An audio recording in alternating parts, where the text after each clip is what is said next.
Hi friends, welcome back to my channel Abi's vlogs. ഞാനിന്ന് ഒരു പഴയകാല പലഹാരത്തിൻ്റെ റെസിപ്പിയുമായാണ് വന്നിരിക്കുന്നത്. വെട്ട് കേക്ക് എങ്ങനെയാണ് നന്നായിട്ടുണ്ടാക്കുന്നതെന്ന് നമുക്കൊന്ന് നോക്കാം. അതിനുവേണ്ടി ഞാനിവിടെ 1 കപ്പ് മൈദ ഒരു പാത്രത്തിലേക്ക് എടുത്തിട്ടുണ്ട്. ഇനി ഇതിലേക്ക് 1 ടേബിൾ സ്പൂൺ റവ കൂടി ചേർത്ത് കൊടുക്കാം. റവ ഓപ്ഷണലാണ്.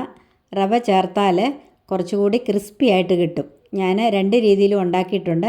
റവ ചേർക്കുന്നതാണ് എനിക്ക് കുറച്ചുകൂടെ ഇഷ്ടം. ഇനി ഇതിലേക്ക് 1 നുള്ള ബേക്കിംഗ് സോഡ കൂടി ചേർത്ത് കൊടുക്കാം. അത് ഒരു 1/4 ടീസ്പൂണിൽ ഒട്ടും കൂടരുത്. ഇനിയും 1 പിഞ്ച് ഉപ്പ് കൂടി ചേർത്ത് കൊടുക്കാം. മധുരമുള്ള പലഹാരമാണെങ്കിലും ഒരല്പം ഉപ്പ് ആവശ്യമാണ്. ഇനിയും ഇതിലേക്ക് 2 ടീസ്പൂൺ നെയ്യ് കൂടി ചേർത്ത് കൊടുക്കാം. നെയ്യ്ക്ക് പകരം എണ്ണ ചേർത്ത് കൊടുത്താലും മതി. ഇതെല്ലാം കൂടി ചേർത്തിട്ട് സ്പൂണ് കൊണ്ട് ഈ പൊടി ഒന്ന് മിക്സ് ചെയ്തെടുക്കാം. നല്ലതുപോലെ ഒന്ന് ഇളക്കി കൊടുക്കാം. ഇത് മിക്സ് ചെയ്തിട്ട് നമുക്കിതിലേക്ക് ആവശ്യമായ മുട്ട കൂടി ഒന്ന് അടിച്ചെടുക്കാം. അതിനുവേണ്ടി ഞാനിവിടെ ഒരു മിക്സിയുടെ ജാർ എടുത്തിട്ടുണ്ട്. അതിലേക്ക് ഒരു മുട്ട പൊട്ടിച്ചൊഴിച്ചു കൊടുക്കാം. ഞാനിവിടെ ഒരു മീഡിയം സൈസ് മുട്ടയാണ് എടുത്തിരിക്കുന്നത്. ഇത് മിക്സിയിലിട്ട് അടിക്കണമെന്നില്ല. ഒരു വിസ്ക് വെച്ച് നന്നായി ബീറ്റ് ചെയ്തെടുത്തേച്ചാൽ മതി.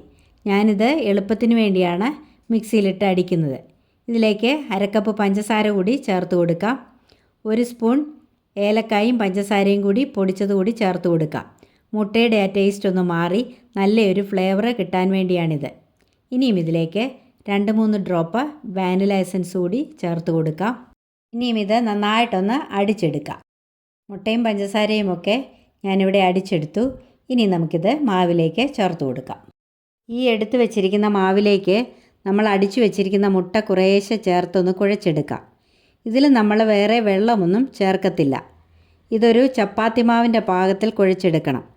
മുട്ടയുടെ വലിപ്പം അനുസരിച്ചാണ് കുഴയ്ക്കാനത് തികയുമോ എന്നുള്ളത് നോക്കുന്നത്. മുട്ട ചെറുതാണെങ്കിൽ 1 കപ്പ് മാവിന് അത് പോരായിരിക്കും. അങ്ങനെയാണെങ്കിൽ അല്പം പാല് കൂടി ചേർത്ത് കൊടുത്തേച്ചാൽ മതി. കുഴയ്ക്കുമ്പോൾ മുട്ട കൂടുതലാണെന്നുണ്ടെങ്കിൽ അല്പം പൊടി കൂടി ചേർത്ത് കുഴച്ചാൽ മതി. മുഴുവൻ മുട്ടയും ഞാനിതിലേക്ക് ചേർത്ത് കൊടുത്തു.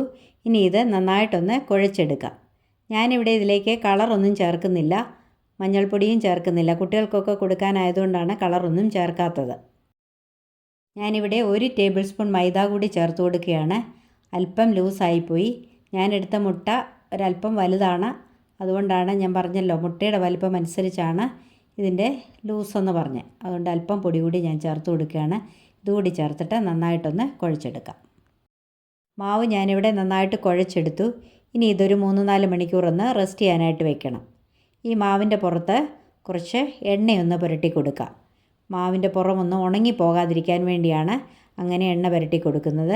അതിൻ്റെ എല്ലാ ഭാഗത്തും നമുക്കതൊന്ന് ആക്കി കൊടുക്കാം. എന്നിട്ട് ഇതൊന്ന് അടച്ച് ഒരു 3-4 മണിക്കൂർ ഒന്ന് റെസ്റ്റ് ചെയ്യാനായിട്ട് വയ്ക്കാം. നമ്മുടെ മാവ് റെസ്റ്റ് ചെയ്യാൻ വെച്ചിട്ട് ഏതാണ്ട് 4 മണിക്കൂറായി.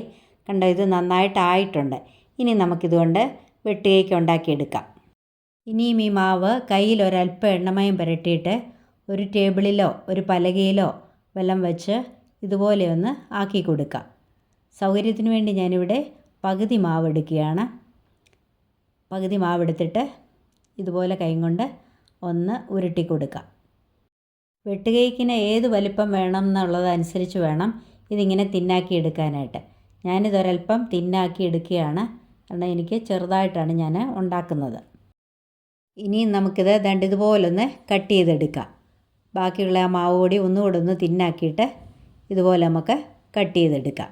ഇങ്ങനെ എല്ലാം അതുപോലെ ഒന്ന് കട്ട് ചെയ്യാം. ഇനിയും ഈ ഓരോ പീസും എടുത്തിട്ട് ഇതിൻ്റെ മുകൾ വശം ഇങ്ങനെ 4ആയിട്ടൊന്ന് കട്ട് ചെയ്ത് കൊടുക്കാം. ഇതിൻ്റെ പകുതി ഭാഗത്തോളം ഇതിങ്ങനെ കട്ടാക്കണം, മുറിഞ്ഞു മാറാൻ പാടില്ല. 4ആയിട്ടോ 2ആയിട്ടോ എങ്ങനെ വേണമെങ്കിലും ഒന്ന് കട്ട് ചെയ്ത് കൊടുക്കാം. ഞാൻ ഈ ചെയ്തതെല്ലാം ഒരു പ്ലേറ്റിലേക്ക് എടുത്ത് വയ്ക്കുകയാണ്. ഇനിയും ബാക്കിയുള്ള മാവ് കൂടി നമുക്കിതുപോലെ ചെയ്തെടുക്കാം. എല്ലാം ഞാനിവിടെ ഉണ്ടാക്കിയെടുത്തു. ഇനി ഇത് വറുത്തെടുക്കാം. വെട്ട് കേക്ക് വറുത്തെടുക്കുന്നതിന് വേണ്ടി ഞാനിവിടെ ഒരു പാൻ അടുപ്പേ വെച്ചു. അത് ചൂടായി. അതിലേക്ക് നമുക്ക് വെളിച്ചെണ്ണ ഒഴിച്ചു കൊടുക്കാം. ഇനി ഈ വെളിച്ചെണ്ണ നന്നായിട്ടൊന്ന് ചൂടാകണം. വെളിച്ചെണ്ണ ചൂടായിട്ടുണ്ടോ എന്ന് നോക്കാം. നമുക്കൊരു ചെറിയ പീസ് ഇട്ട് നോക്കാം. വെളിച്ചെണ്ണ ഇവിടെ ചൂടായിട്ടുണ്ട്. ഇനി നമുക്ക് സ്റ്റൗ ലോ ഫ്ലെയിമിലാക്കണം. എന്നിട്ട് വേണം ഇത് ഇട്ട് കൊടുക്കാനായിട്ട്. ഞാനിവിടെ ഒരു 5 എണ്ണം ഇപ്പോഴേ ഇട്ട് കൊടുക്കുകയാണ്. ഒരുപാട് ഇട്ട് കൊടുത്താൽ ഇതിങ്ങനെ അങ്ങ് പൊങ്ങി വരുന്നതാണ്. ഇത് തീ കുറച്ചിട്ട് കൊടുത്ത് വേണം ഇത് ഉണ്ടാക്കിയെടുക്കാനായിട്ട്. അല്ല എങ്കിൽ പുറം കരിഞ്ഞു പോകും, അകമുട്ട വേഗത്തുമില്ല. ഇനി നമുക്കിതൊന്ന് ഇളക്കി കൊടുക്കാം. നമുക്കിതൊന്ന് മറിച്ചിട്ട് കൊടുക്കാം. ഇതിൻ്റെ ഒരു വശം കളറൊക്കെ ചേഞ്ചായി തുടങ്ങിയിട്ടുണ്ട്. ഇനി നമുക്കിത് എല്ലാം ഒന്ന് മറിച്ചിട്ട് കൊടുക്കാം. മറിച്ചും തിരിച്ചും ഇട്ട് വേണം ഇതൊന്ന് ഉണ്ടാക്കിയെടുക്കാനായിട്ട്, എങ്കിലേ എല്ലാ വശവും ഒരുപോലെ മൂത്ത് കിട്ടത്തുള്ളൂ. ഇത് കുട്ടികൾക്കൊക്കെ കൊടുക്കാനായിട്ട് നല്ലൊരു സ്നാക്കാണ്. വളരെ ഈസിയാണിത് ഉണ്ടാക്കാനായിട്ട്. നമ്മുടെ ആദ്യത്തെ ബാച്ച് ഇവിടെ റെഡി ആയിട്ടുണ്ട്, കണ്ടോ. ഇതിനി നമുക്ക് എണ്ണയിൽ നിന്ന് കോരി മാറ്റി ഒരു സ്ട്രെയിനറിലേക്ക് ഇട്ട് കൊടുക്കാം. അടുത്ത ബാച്ച് കൂടി നമുക്ക് എണ്ണയിലേക്ക് ഇട്ട് കൊടുക്കാം. ഇത് എണ്ണയിലേക്ക് ഇട്ട് കൊടുക്കുമ്പോൾ സ്റ്റൗ ലോ ഫ്ലെയിമിലായിരിക്കാനായിട്ട് ശ്രദ്ധിക്കണം.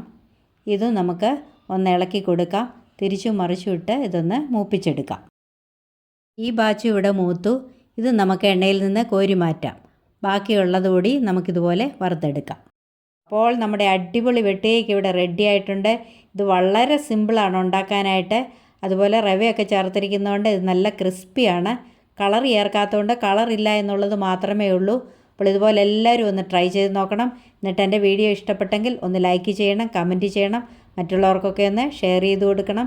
സബ്സ്ക്രൈബ് ചെയ്യാതെ ആരെങ്കിലും ഉണ്ടെങ്കിൽ ഒന്ന് സബ്സ്ക്രൈബ് ചെയ്ത് സപ്പോർട്ട് ചെയ്യണേ.